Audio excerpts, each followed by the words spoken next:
Kumusta? Kumusta na ang lahat?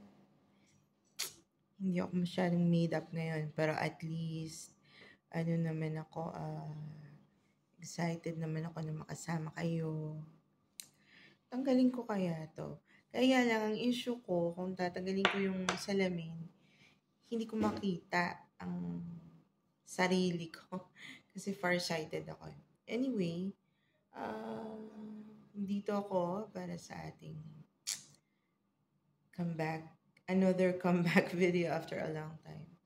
Kasi naging busy, yun na nga. Alam nyo naman, syempre. Nasubaybayan nyo. After my mom was interred, I came back to Oman to work, and I had lots of responsibilities that I had to finish here, and also I had lots of things to accomplish here in my work and in my house. My gosh. Pwede ba? So, andito tayo ngayon sa mga could have been. Pag-usapin natin ngayon, could have been. Okay?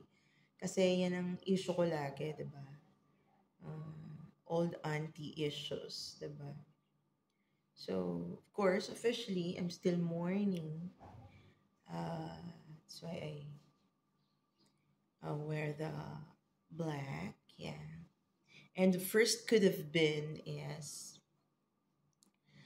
alam nyo, I wear this skirt na lace, no? I love lace skirts. And I said, this is the second time that I wear this, because the first time was I went to school for the school health duty for the children here. And then I wear this skirt kasi okay lang. They appreciate this kind of design here in other women. If you wear a gowny like design, gown, yeah, ganon, cocktail like design dresses to work, I mean, no one will tell you, baduy ka. Ayun na naman, yung mga sound na yan. Dati ganyan din yan, diba? Yung telephone dati. So, tingnan nyo naman ang aming alarm system.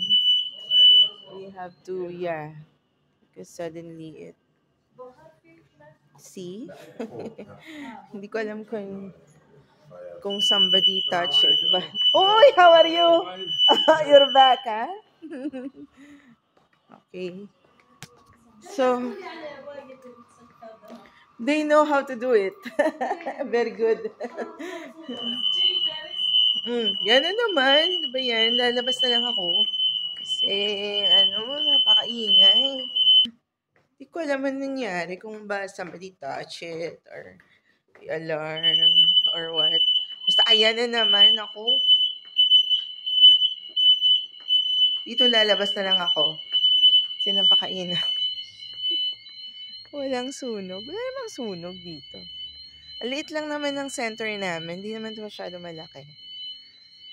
Pero, alam nyo, kapag yan, lahat dala na eh. Pati yung store namin, ayan. Another office yan dyan. Extension office, parang, rin siya. Storage office, ganyan. Kakainis, ang ingay. Sana tayo sa ating could have been. So, sabi ko, yung ingay talaga. Pero hayaan mo na.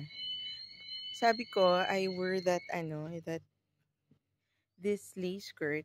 Tapos, sabi ko, okay lang to. Kasi yung lace skirt, na-expose yung lower part ng ng paa ko.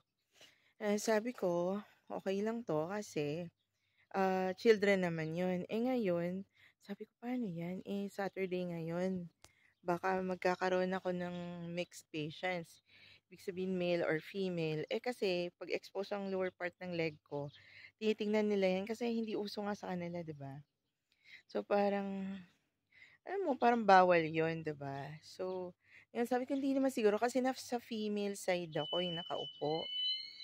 Ay nako, wala na talagang pag-asa diyan sa ano na 'yan, sa alarm na 'yan. Kung ano ba 'yan, siguro kung para titigil 'yan, titigil mo na yung electrical ano niyan, yung electrical connection. Eh, di brown out kami, 'di ba? Anyway, so isho-show ko sa inyo, sabi ko sana hindi na lang 'tong sinuot ko kasi my God, dalawa talaga pumasok sa akin. Pero mga ano naman, mga tatay, hindi naman yun mga ano lang. My God, ano ba yan? Eto, hindi lang, paano ba makita? Kasi wala akong pwedeng paglagyan. Alangan naman dito sa car.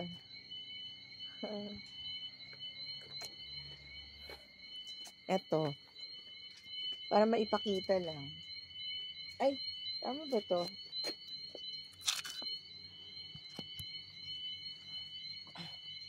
Yan. Nakita ba? Oh, okay lang yung, kasi hindi ko naman ginaganyan, so okay lang yan. Pero, ito yun. Ayan. Ayan. Ay, ayan. Diba? Ayan. Aha. Aha. Ano? Katawa. Ang nagmodel-modelan pa. Ibig ko sabihin, ano, kasi, titingnan nila yung sa dulo. Tapos, magiging parang, alam mo yun, parang, ano ka, immoral. Ganun. So, sabi ko, bakit? Kasi female side eh, dapat mga babaeng pumupunta doon. Eh, ngayong araw na to may mga lalaki dala nila yun. Yung isa dala niya asawa niya, isa dala niya anak niya. Pero kasama din niya asawa niya. Ang ginawa ko ngayon, para hindi gumanon, para hindi, kasi mag-examine ako nung anak niya eh. Dito pa ako susurahan. Anyway, mag-examine siya anak niya.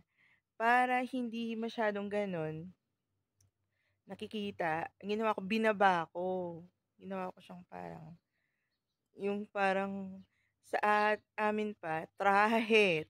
Ibig sabihin yung talagang nagde-drape yung ano, yung dulo niya. Anyway, tawa-tawa. Anyway, tapos pag wala na sila, ibababa ko lang ng ganun. So, yun. Yan, tumaba ako ng lalo. Could have been number, okay. So, could have been, sana hindi ko to sinuot ngayon. Dapat sinuot ko to sa mga araw na ang mga pasyente ko doon puro babae lang. Kalas that one? What's the problem? Anyway, so, yan ang could have been ko dito sa bagay na to. Okay? Anyway, nakakatawa nga, ibinababa ko lang. Ano ba yan? Eh, ayoko pa naman na magiging mag-drape siya kasi mahirap siya laban. Hello, 'di ba? Kasi yung mga damit nila dito ganyan, talagang ano eh, bagsak siya eh. So, kuha nila lahat ng mga dirt sa ano sa floor at sa ground. Totoo 'yan, grabe. Nakita niyo naman yung ano, yung mga katulad din ng mga damit ng mga royalty nung unang panahon, kunyari sa mga time ng mga medieval ages or before that, yung mga ancient pa talaga na mga European settlements. Syempre yung mga king nila nakaganon na kasi ang reason naman dun bakit ganyan ang damit dahil malamig dun, 'di ba? So kailangan hanggang lupa talaga syempre, hindi puwedeng ano lang, maigsi, 'di ba? So anyway, yung kanila naman dito, dahil sa mga practices nila kaya mahaba damit nila. So mga